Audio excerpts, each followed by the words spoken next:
Kabinet Pak Jokowi? Ya, seperti tadi saya sebutkan, Pak Prabowo paham betul apa yang sedang dan akan dikerjakan dalam kabinet dan upaya kita misalnya dalam penanganan COVID-19.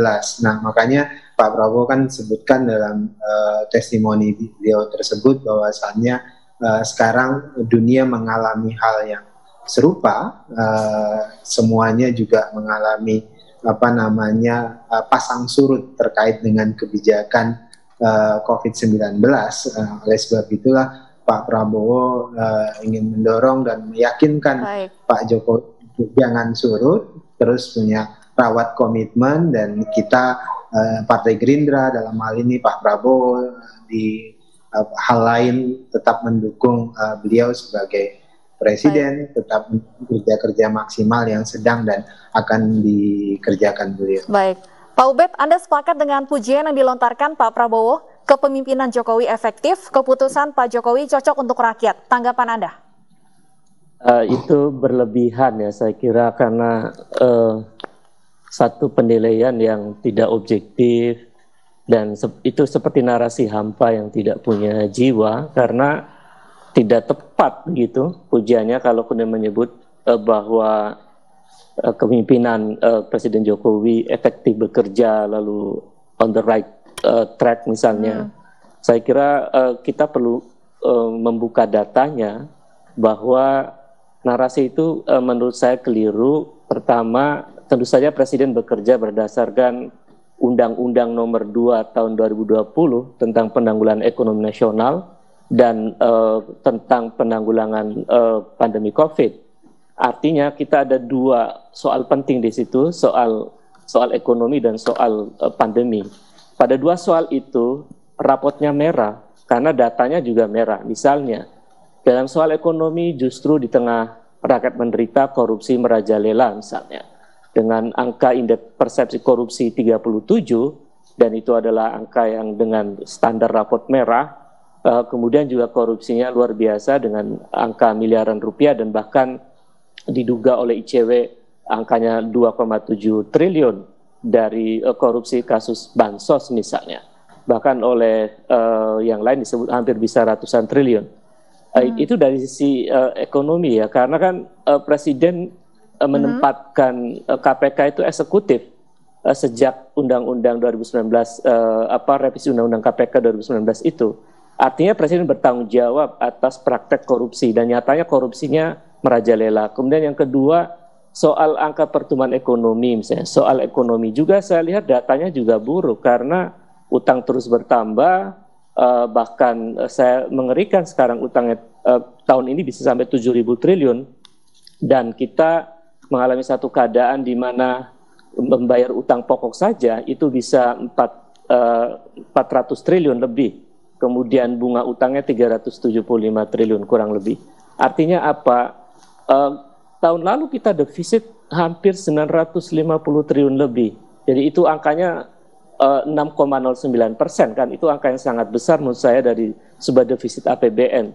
Itu artinya pendapatan negara kita itu kan hanya sekitar 1.600 triliun lebih, kemudian sementara kebutuhan pembiayaan negara 2.500 triliun. Artinya hampir 50% kita defisit APBN kita ini kan sangat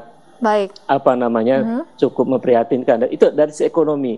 Dari sisi pandemi COVID juga datanya menunjukkan data yang memprihatinkan. Misalnya kita tengok misalnya arogansi pemerintah sehingga mengabaikan antisipasi dari lonjakan pandemi pada bulan Juni-Juli dengan angka kematian mencapai 350% kenaikannya, dengan korban per hari bisa 1.100 orang meninggal. Jadi, inikah alasan Anda menyebut pujian Pak Prabowo seperti narasi hampa tak berjiwa? Iya, karena memang tidak berdata. Itu kalau tengok datanya soal penanggulangan ekonomi bermasalah, kalau tengok datanya soal penanganan pandemi juga bermasalah. Jadi bayangkan, kita kan sampai hari ini ada 132.000 yang meninggal. Dan di antara 132.000 itu ada ratusan profesor yang meninggal dunia, ada hampir 1.000 ulama yang meninggal dunia, termasuk juga pendeta di dalamnya, rohaniawan. dan cendekiawan dan seterusnya. Artinya termasuk tenaga kesehatan hampir 1.000 juga yang meninggal dunia. Itu artinya ada persoalan serius dalam penanganan pandemi COVID. Karena di awal memang menyepelekan pandemi COVID ini. Baik. Kemudian langkah-langkahnya mengutamakan ekonomi dibanding nyawa rakyat. Saya Baik. kira itu, Mbak Stefani. Baik, Bang Dhanil, langsung saja ditanggapi. Pujian Pak Prabowo tidak objektif, tidak sesuai data karena di bidang ekonomi dan penanganan pandemi, rapor Pak Jokowi merah. Mbak Stefani, hampir seluruh dunia dan seluruh dunia mengalami hal yang serupa. Jadi kalau saya ibaratkan sebagai terpaan badai di tengah lautan yang luas begitu, kemudian ada kapal besar yang sedang berlayar dengan satu kapten kapal yang berusaha supaya kapal tidak terbalik secara maksimal, bekerja keras begitu tentu dengan kru-krunya dan awak-awaknya. Kira-kira kita Indonesia tidak dihantam begitu dihantam kemudian tenggelam kapal tersebut. Dan setidaknya yang ingin disampaikan oleh Pak Prabowo bahwasanya kapal ini tetap pada jalur yang benar. Kapal ini bertahan di tengah badai yang seluruh negara itu sedang mengalami hal yang serupa. Apa yang disampaikan menjadi kritik Mas Ubaid tadi, ya itu jadi catatan penting. Kan Pak Prabowo juga menyebutkan memang tidak ada beberapa hal yang harus menjadi catatan, ada beberapa hal kita punya kelemahan dan sebagainya. Tapi catatan yang paling penting sampaikan Pak Prabowo dalam konteks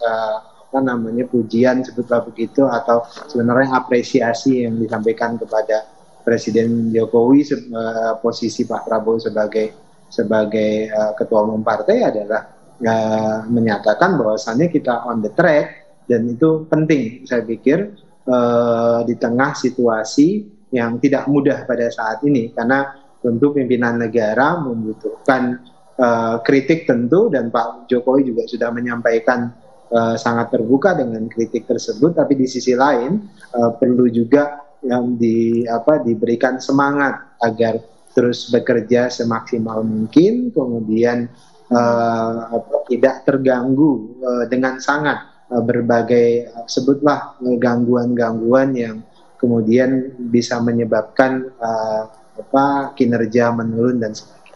Baik. Kira-kira Bu. Baik Pak Ubed, bahwa kemudian pandemi berdampak kepada seluruh negara di dunia, bahwa Indonesia cukup mampu bertahan, ini selalu menjadi narasi yang dilontarkan pemerintah untuk menjawab kritik-kritik yang bermunculan. Anda setuju dengan narasi yang ini? Itu narasi perlindungan saja, bersembunyi di balik kelemahan, karena kan kita tentu harus membandingkan secara equal ya. Misalnya negara mana sih yang perbandingannya sama dengan kita? Kita bandingkan saja dengan negara dengan jumlah penduduk yang jauh lebih besar, seperti Tiongkok misalnya dengan jumlah penduduk 1,4 miliar, mereka dengan sangat sistematik mengatasi soal COVID misalnya. Mereka melakukan lockdown kasus dari Wuhan, itu kan sangat bertahap itu, sampai kemudian mereka bisa mengeliminir situasi di Tiongkok. Begitu juga misalnya di negara-negara lain dengan jumlah penduduk yang juga miliaran seperti India misalnya, juga secara sempat mengalami lonjakan, tetapi secara ekonomi juga jauh lebih dulu melampaui resesi India dengan angka pertumbuhan ekonomi 0,5% itu pada tahun lalu, akhir tahun lalu. Jadi saya kira perbandingannya mesti equal. Nah di Tiongkok itu tidak ada perdebatan, perbedaan narasi antara misalnya Menko dengan Presiden. Di Indonesia ada tuh, COVID sudah terkendali. Nyatanya kata Presiden belum terkendali. Itu kan tidak ada di Tiongkok kayak gitu. Kemudian juga misalnya narasi-narasi lain yang kemudian berseberangan. Misalnya ada menteri yang mengatakan darurat militer begitu. Jadi di Tiongkok tidak ada narasi-narasi yang berseberangan antara Presiden dengan menteri.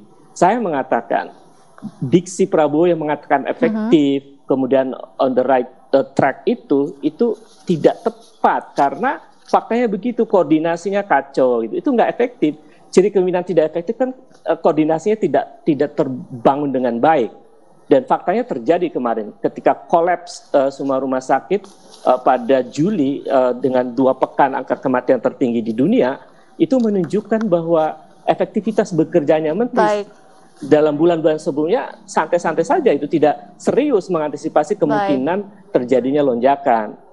Jadi kata-kata efektif dan on the right track itu menurut saya tidak tepat. Kalau memberi semangat, kasih semangat aja bahwa memang ini problem besar, kita harus semangat. Tapi kalau sampai menilai bahwa ini adalah efektif, pemimpinan yang on the right track, saya kira ya tidak tepat. Kan kita mesti objektif. Baik, Pak Ubed dan Bang Daniel, saya masih ingin berdiskusi lebih lanjut, tapi sayang kita dibatasi oleh waktu. Terima kasih atas diskusinya sore hari ini, Bang Daniel dan Pak Ubed sudah bergabung bersama kami di Aini Sore.